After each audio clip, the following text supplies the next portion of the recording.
بسم اللہ الرحمن الرحیم الحمد للہ نحمده ونستعینه ونستغفره ونؤمن به ونتوکل علیہ ونعوذ باللہ من شرور انفسنا ومن سیئات اعمالنا من يهده اللہ فلا مضل له ومن يضلله فلا هادی له ونشهد أن لا إله إلا الله وحده لا شريك له ونشهد أن سيدنا ونبينا وحبيبنا ومولانا محمدا عبده ورسوله صلى الله تعالى عليه وعلى آله وأصحابه وأزواجه وذرياته وجميع أهل بيته وبارك وسلم تسليما كثيرا كثيرا. اما بعد فاعوذ باللہ من الشیطان الرجیم بسم اللہ الرحمن الرحیم رب اشرح لی صدری ویسر لی امری واحلل عقدۃ من لسانی یفقهوا قولی. صدق اللہ العظیم. اللہم انی اسألک بانک انت اللہ لا الہ الا انت الاحد الصمد الذي لم يلد ولم يولد ولم يكن له كفوا احد. بزرگان محترم، برادران عزیز اور سلسلے کے مخلصین اور ہماری قابل احترام مائیں، بہنیں اور عزیز بچیاں، درس معیار السلوک کے ضمن میں امام طریقہ قادریہ حضرت شیخ عبد القادر جیلانی رحمۃ اللہ علیہ کی مجالس کا ذکر خیر ہے، اور آج یہ اس کی 27ویں قسط ہے. ہم اس مجلس کا آغاز کرنے سے قبل ذکر کرتے ہیں ایک حدیث مبارکہ کا اور قرآن کریم کی ایک آیت کا، جس میں برائی بیان کی گئی ہے اور قباحت بیان کی گئی ہے تکبر کی. تکبر یعنی اپنے آپ کو برتر سمجھنا، بالا تر سمجھنا، دوسروں سے بہتر سمجھنا. یہ تکبر کے مختلف مظاہر ہیں، اور اللہ تعالیٰ نے تکبر اور کبریائی کو اپنی ذات کے لیے مخصوص کیا ہے. اللہ تعالیٰ کی شان کبریائی ہی اس لائق ہے کہ اس کی ذات گرامی کے ساتھ میں یہ صفت متصف ہوں، لیکن انسان کے لیے کسی بھی طرح یہ بات اس کے لائق نہیں ہے کہ وہ اپنے اندر تکبر کی صفت رکھے اور اپنے آپ کو بہتر اور بالا تر سمجھے. حضرت مجاہد رحمۃ اللہ علیہ نے قرآن کریم کی آیت کا ذکر کر کے اس کی تشریح فرمائی ہے. سورہ حج میں اللہ تعالیٰ ارشاد فرماتے ہیں تکبر کرنے والے کے متعلق، ثانی عطفہ یعنی مستکبر فی نفسہ عطفہ رقبتہ. حضرت مجاہد رحمۃ اللہ علیہ نے فرمایا کہ وہ از راہ تکبر اپنی گردن موڑے ہوئے ہے. یہ ثانیہ عطفہ کا ترجمہ ہے، یعنی وہ اپنے دل میں تکبر کرنے والا. عطفہ کا معنی ہے وہ اپنی گردن موڑنے والا ہے. حضرت علامہ بدر الدین ابو محمد محمود ابن احمد عینی حنفی رحمۃ اللہ علیہ متوفی 855 ہجری اس باب کی شرح میں تحریر فرماتے ہیں، یعنی یہ باب تکبر کی مذمت کے بیان میں ہے، اور بہت سے علماء اور عبادت گزار اور زاہدین تکبر کی وجہ سے ہلاک ہو گئے۔ تکبر اس حالت کو کہتے ہیں جس حالت کو انسان اپنے ساتھ خاص کر لیتا ہے اور اپنے آپ کو اچھا سمجھتا ہے اور اپنے آپ کو دوسروں سے بڑا اور عظیم سمجھتا ہے، اور وہ اپنے رب کے سامنے بھی تکبر کرتا ہے اور حق کے قبول کرنے اور اس کے ماننے سے انکار کرتا ہے، اور اللہ تعالیٰ کی توحید اور اس کی اطاعت کا انکار کرتا ہے۔ اس باب کی تعلیق حضرت مجاہد رحمۃ اللہ علیہ سے منقول ہے۔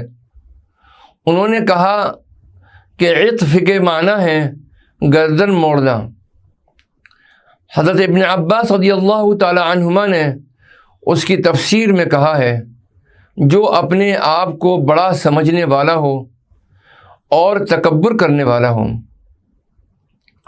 نیز حضرت مجاہد رحمۃ اللہ علیہ سے مروی ہے کہ یہ آیت النضر بن الحارث کے متعلق نازل ہوئی ہے۔ ایک دوسری حدیث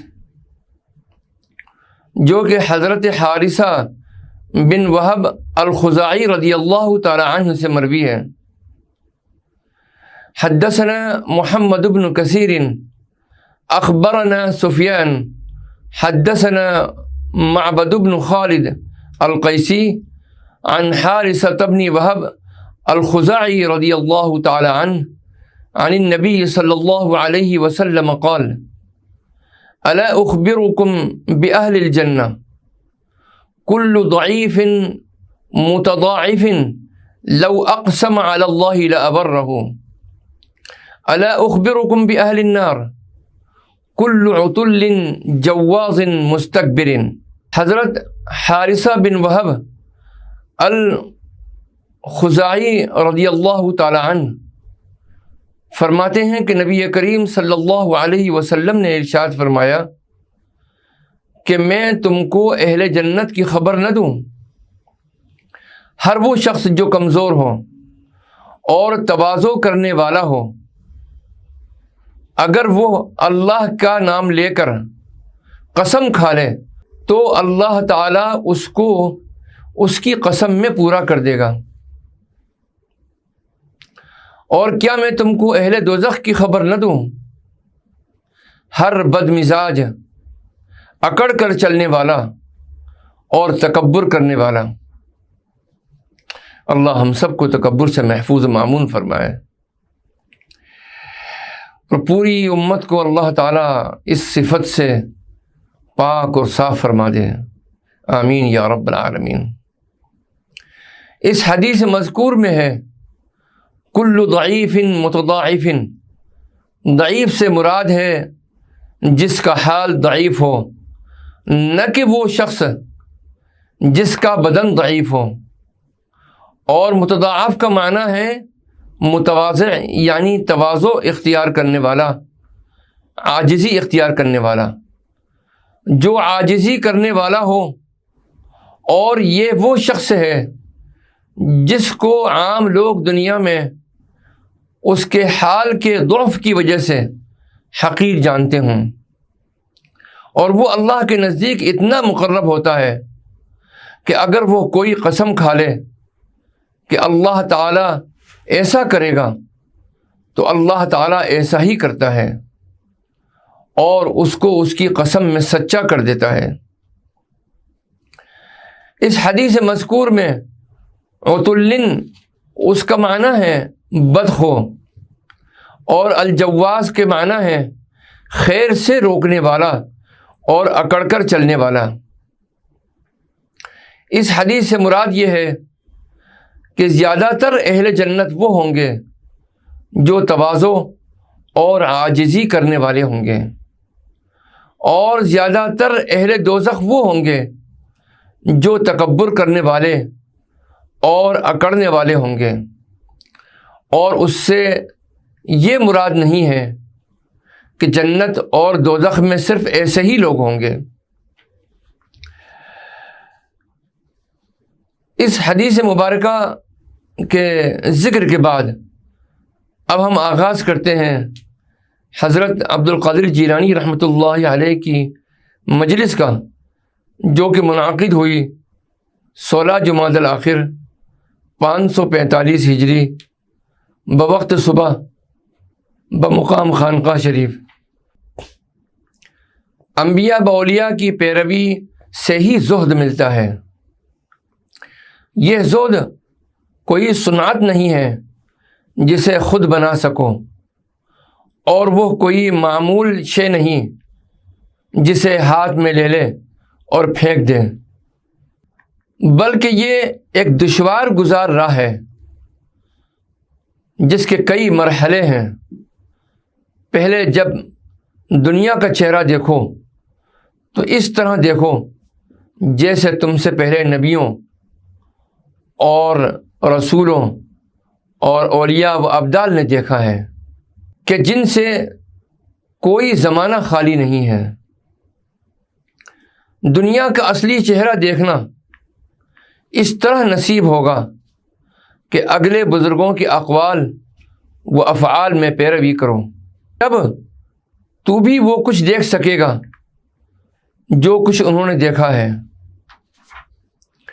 جب اولیاء اللہ کے قول و فعل اور خلوت و جلوت، ان کی تنہائی اور مجلسیں، علم اور وہ عمل اور صورت و معنی میں قدم بقدم چلے گا، ان جیسے روزے رکھے گا، ان کی سی نمازیں پڑھے گا، ان کی طرح لین دین کرے گا،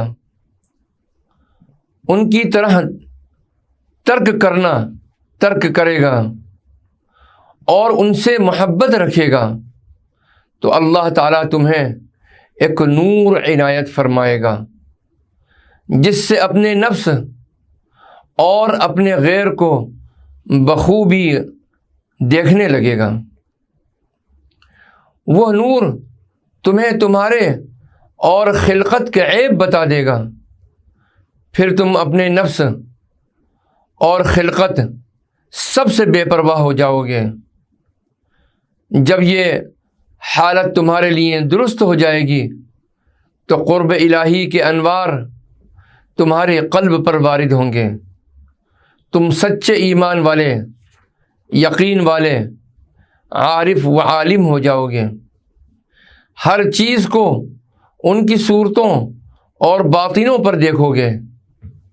تم دنیا کو ویسے ہی دیکھو گے جیسے کہ تم سے پہلے زاہدوں اور اس سے اعراض کرنے والوں نے دیکھی ہے۔ دنیا ایک بد شکل بوڑھی چڑیل کی شکل میں دکھائی دے گی، اللہ والوں کے نزدیک دنیا اسی شکل و صورت پر ہے، جبکہ دنیا کے بادشاہوں کے نزدیک بنی سجی دلہن کی طرح بہترین صورت میں ہے۔ اولیاء اللہ کے نزدیک دنیا حقیر و ذلیل ہے، وہ دنیا کے کپڑے پھاڑ ڈالتے ہیں، اس کے چہرے کو نوچ ڈالتے ہیں، زور اور طاقت کے ساتھ دنیا سے اپنے نصیب کا لکھا حاصل کرتے ہیں، اور خود آخرت کے کاموں میں مگن رہتے ہیں۔ حکم الہی کے بغیر نفس کا کوئی امر قبول نہ کر۔ اے اللہ کے بندے، دنیا میں تیرے لیے زہد درست ہو جائے تو اپنے اختیار اور مخلوق میں زہد کر، ان سے کسی قسم کا خوف اور امید نہ رکھ۔ جس چیز کا نفس کوئی امر کرے حکم الہی آنے تک اس کو قبول نہ کر۔ حکم الہی کا اکثر نزول تمہارے دل پر بذریعہ الہام یا خواب کے ہوگا۔ جب تمہارے دل کو تمام خلقت سے اعراض و نفرت ہوگی، دل کے سوا تمہارے دیگر اعضاء ساکن ہو جائیں تو ان کا کچھ اعتبار نہیں کہ یہ امر تجھے نقصان نہ دے گا۔ اصل اعتبار تو دل کے سکون پکڑنے کا ہے۔ یہ مقام بڑا کٹھن ہے، تجھے قرار نہیں آ سکتا جب تک کہ تمہارا نفس اور حرص اور خواہش اور ما سوی اللہ نہ مر جائے۔ اب اس کے قرب میں زندہ رہو گے۔ پہلے مرنا ہے، پھر جی اٹھنا ہے، پھر جب وہ چاہے تجھے اپنے لیے زندہ کر دے اور خلقت کی طرف واپس لوٹا دے، تاکہ تو ان کی مصلحتوں میں نظر کرے اور انہیں اللہ کے دروازے کی طرف لوٹا لائے۔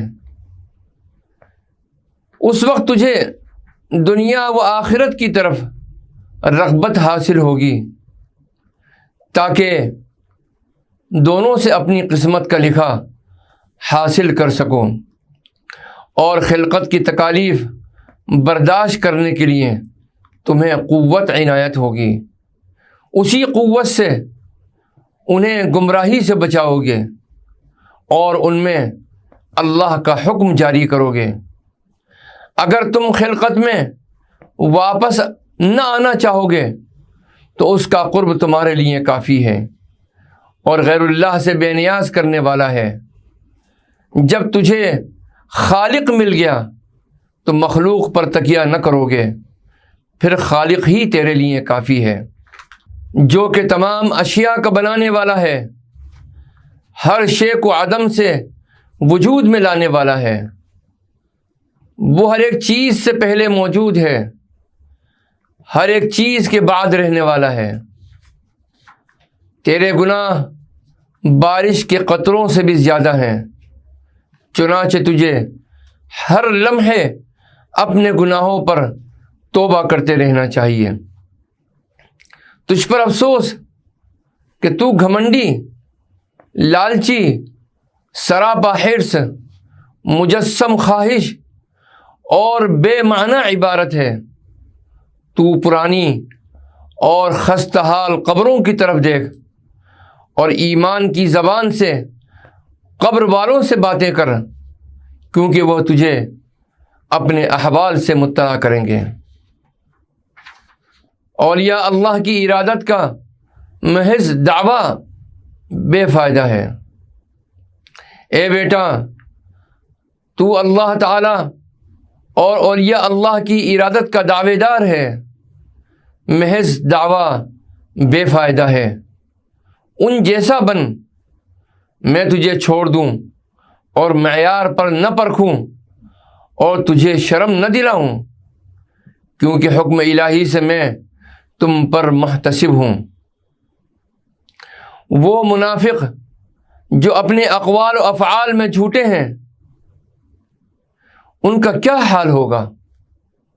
میں متعدد بار بہت سے مشائخ پر محتسب رہ چکا ہوں، یہاں تک کہ میرے لیے حساب لینا درست ہو گیا ہے۔ اے زمین والوں، جنہوں نے نمک کے بغیر اپنے اعمال کا آٹا گوندا، آؤ اس کے لیے نمک لے لو۔ اے نمک کے خریدنے والے، بڑھو۔ اے منافقو، تمہارا آٹا بغیر نمک کے اور بغیر خیر کے ہے۔ وہ علم کے خیر اور اخلاص کے نمک کا محتاج ہے۔ علم و اخلاص سے عمل کی اصلاح کر لو۔ اے منافق، تو نفاق سے گوندا گیا ہے، یہی نفاق عن قریب تجھ پر آگ بن کر ٹوٹ پڑے گا۔ اپنے دل کو نفاق سے خالص کر، تو یقیناً اس سے خلاصی پالے گا۔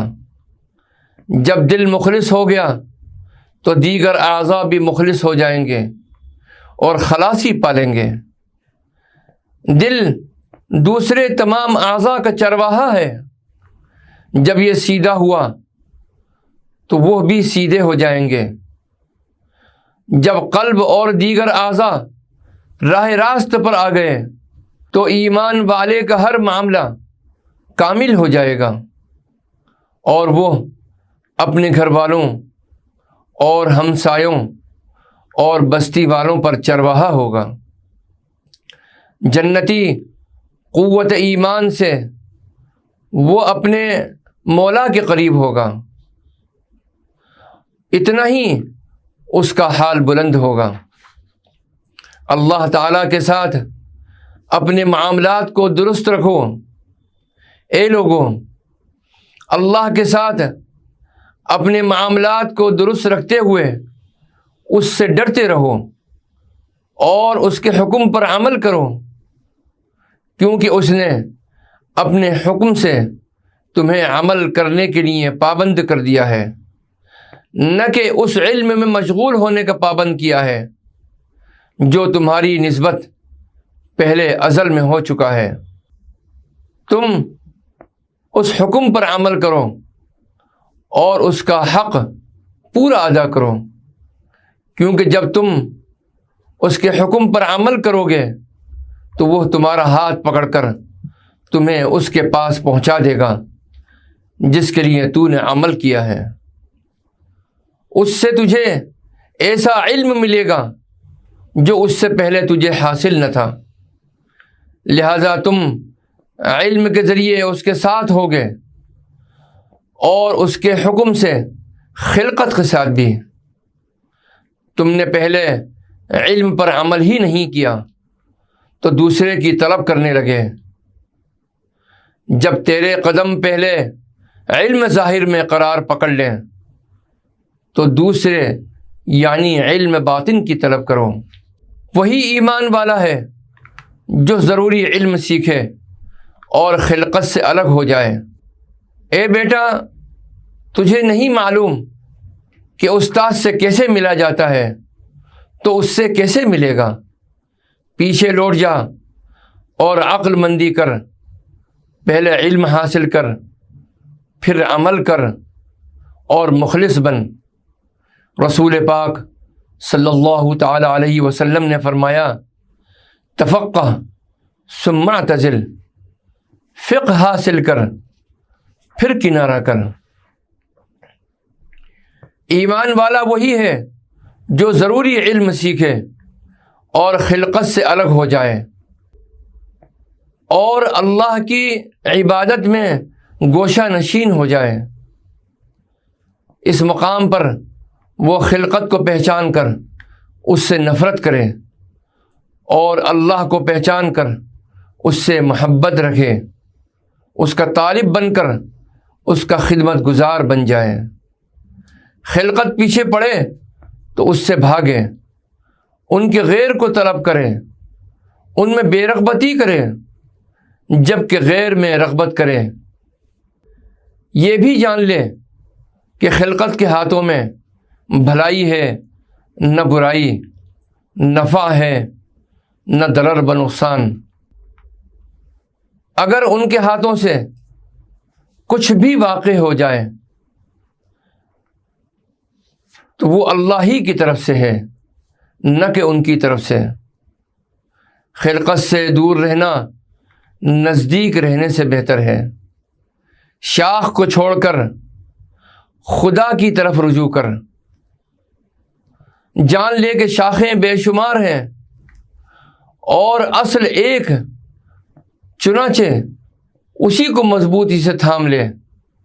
فکر کے آئینے میں دیکھ اور جان لے کہ بہت سے دروازوں پر پھرنے سے ایک ہی دروازے پر ٹھہرنا بہتر ہے۔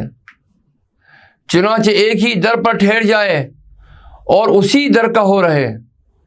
ایمان والا یقین رکھنے والا، اخلاص والا ہی عقل مند ہے کہ اسے سب عقلوں کی عقل عطا کی گئی ہے، اسی لیے وہ لوگوں سے بھاگ کر ان سے الگ تلگ ہو گیا ہے۔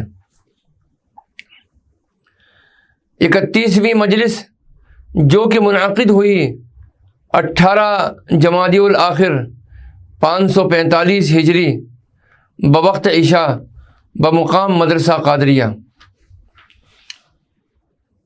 حضرت شیخ جیلانی رحمۃ اللہ علیہ ارشاد فرماتے ہیں کہ رضا الہی کے لیے غصہ لائق تحسین ہے۔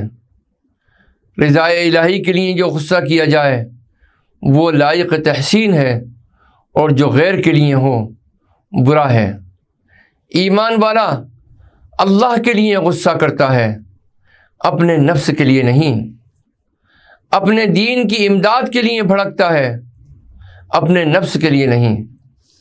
اللہ کی حدوں میں سے کسی حد کو ٹوٹتے دیکھ کر وہ غصہ کرتا ہے، جیسے چیتے کا شکار کوئی لے جائے تو وہ غضب میں آ جاتا ہے۔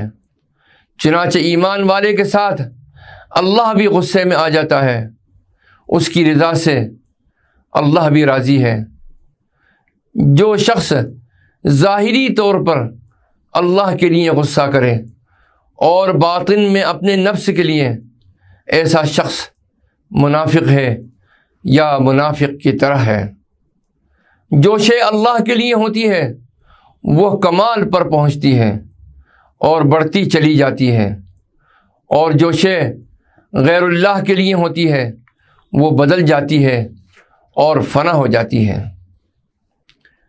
جب کوئی کام کرو تو اپنے نفس اور حرص اور شیطان کو اس سے دور کرو،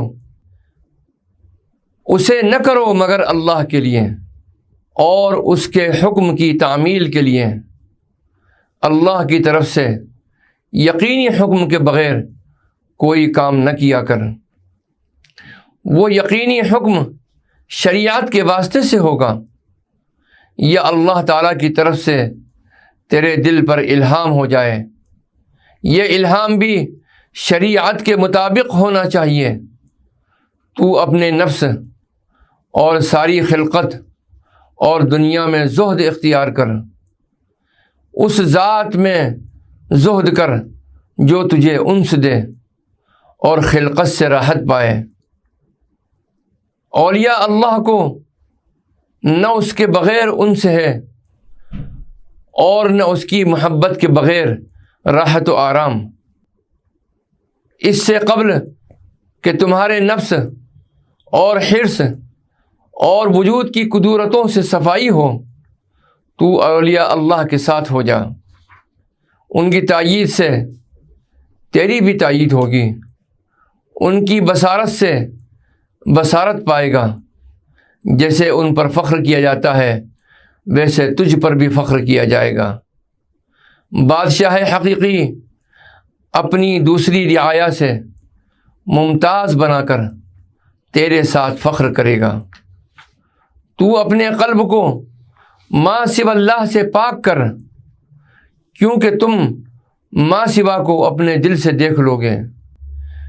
پہلے تو اس کا مشاہدہ کرے گا، پھر اس کے افعال دیکھے گا جو اس کی مخلوق میں جاری ہیں۔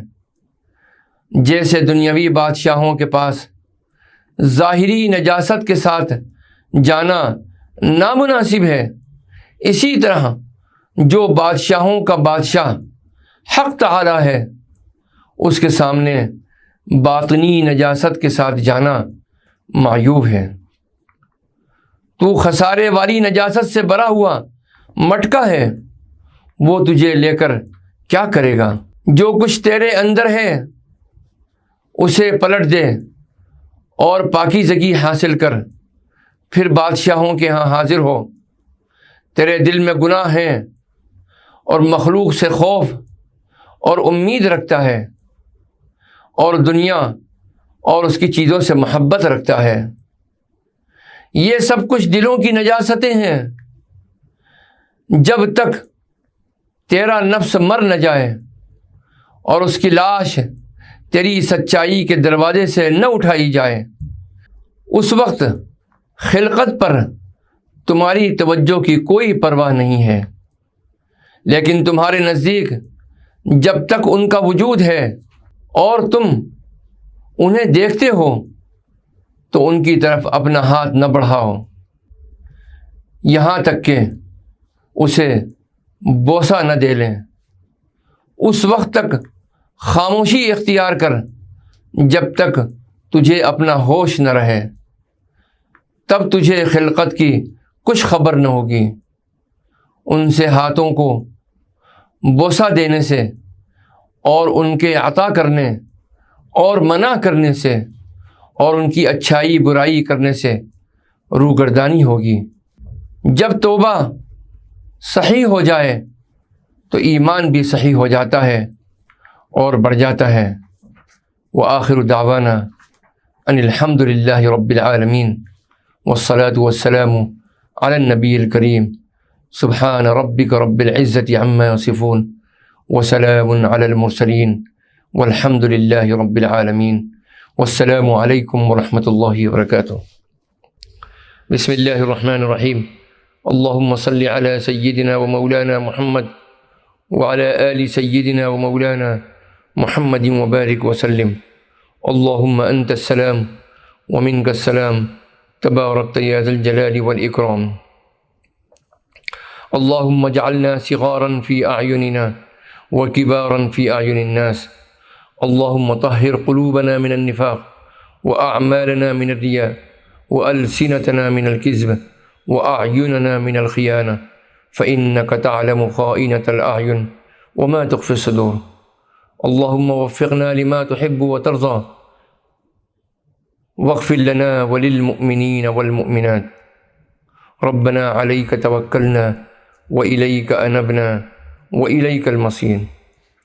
اللہم انا نعوذ بک من علم لا ينفع وقلب لا يخشع ودعاء لا يسمع ونفس لا تشبع۔ اللہم انا نعوذ بک من منکرات الاخلاق والاعمال والاهواء والادواء۔ اللہم انا نسألک من كل ما سألک منہ نبیک وحبیبک محمد صلی اللہ علیہ وسلم، ونعوذ بک من شر ما استعاذک منہ نبیک وحبیبک محمد صلی اللہ علیہ وسلم، وانت المستعان ولا حول ولا قوة الا باللہ۔ اللہم وفقنا لما تحب وترضى واجعل آخرتنا خيرا من الأولى، وصلی اللہ تعالی علی خیر خلقہ سیدنا محمد وعلى آلہ وأصحابہ اجمعین برحمتک یا ارحم الراحمین۔